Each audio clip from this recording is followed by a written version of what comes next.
ایک صحابی سے روایت ہے کہ رسول اللہ صلی اللہ علیہ وسلم نے ارشاد فرمایا کہ روزہ اور قرآن دونوں بندے کی سفارش کریں گے، یعنی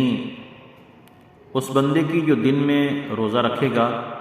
اور رات میں اللہ کے حضور میں کھڑا ہو کر اس کا پاک کلام مجید پڑھے گا یا سنے گا، روزہ عرض کرے گا اے میرے پروردگار، میں نے اس بندے کو کھانے پینے سے اور نفسانی خواہشات کو پورا کرنے سے روکے رکھا، آج میری سفارش اس کے حق میں قبول فرما، اور اس کے ساتھ ساتھ مغفرت اور رحمت کا معاملہ فرما۔ اور قرآن کیا سفارش کرے گا؟ اور قرآن کہے گا میں نے اس کو رات کو سونے اور آرام کرنے سے روکے رکھا تھا، خداوندہ آج اس کے حق میں میری سفارش قبول فرما اور اس کے ساتھ بخشش اور عنایت کا معاملہ فرما۔ چنانچہ روزہ اور قرآن دونوں کی سفارش اس بندے کے حق میں قبول فرمائی جائے گی، اور اس کے لیے جنت اور مغفرت کا فیصلہ فرما دیا جائے گا، اور اس کو خصوصی انعام و اکرام سے نوازا جائے گا۔ کیسے خوش نصیب ہیں وہ بندے جن کے حق میں ان کے روزوں کی اور نوافل میں ان کے پڑھے ہوئے یا سنے ہوئے قرآن پاک کی سفارش قبول ہوگی۔ یہ ان کے لیے کتنی بڑی خوشی کا سبب بنے گی۔ اللہ تعالی ہمیں بھی اور آپ سب کو اپنے کرم سے ان خوش بختوں میں ہم سب کو شامل فرمائے۔ اور جو تلاوت کرنے والے ہوتے ہیں ان کو اللہ رب کریم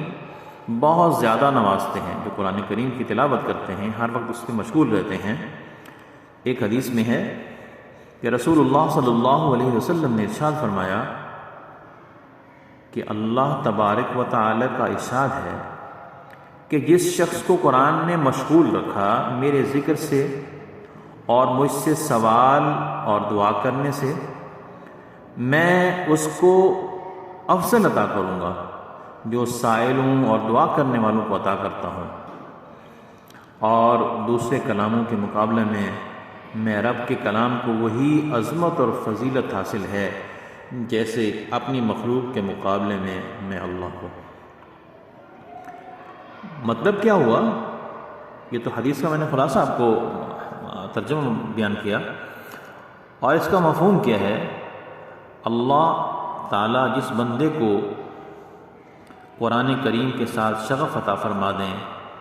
اور وہ دن رات اسی کو پڑھتا پڑھاتا رہے، اس پر عمل کرتا رہے، یعنی اس کی تلاوت میں، اس کے یاد کرنے میں، اس کے تدبر میں، اس کے فکر میں، یا اس کو سیکھنے اور سکھانے میں اخلاص کے ساتھ مشغول رہتا ہو، اور قرآن پاک میں ہر وقت مشغولیت کی وجہ سے اس کے علاوہ جو اذکار ہوتے ہیں، اللہ کا ذکر ہے، اس کی حمد و تسبیح ہے، اور اس سے دعائیں کرنے کا موقع اس کو نہ ملتا ہو، تو وہ یہ نہ سمجھے کہ وہ خسارے میں رہے گا، بلکہ اللہ رب کریم اس کو ذکر اور دعا کرنے والوں سے بھی زیادہ عطا فرمائیں گے، جو کہ بہت بڑے انعام کی بات ہے۔ اور اللہ تعالیٰ کا فیصلہ ہے کہ ایسے بندوں کو اس سے زیادہ عطا کروں گا اور اس سے بہتر عطا کروں گا جو قرآن کریم پڑھنے اور پڑھانے میں، سیکھنے سکھانے میں مشغول رہتے ہیں۔ ان لوگوں کی نسبت زیادہ عطا کیا جائے گا جو قرآن کریم کے علاوہ باقی ذکر و اذکار کرتے ہیں۔ اللہ رب کریم ہم سب کو روزہ رکھنے کی اور قرآن کریم سیکھنے کی، سکھانے کی، اس پر عمل کرنے کی، اس کی نشر و اشاعت کی توفیق عطا فرمائے۔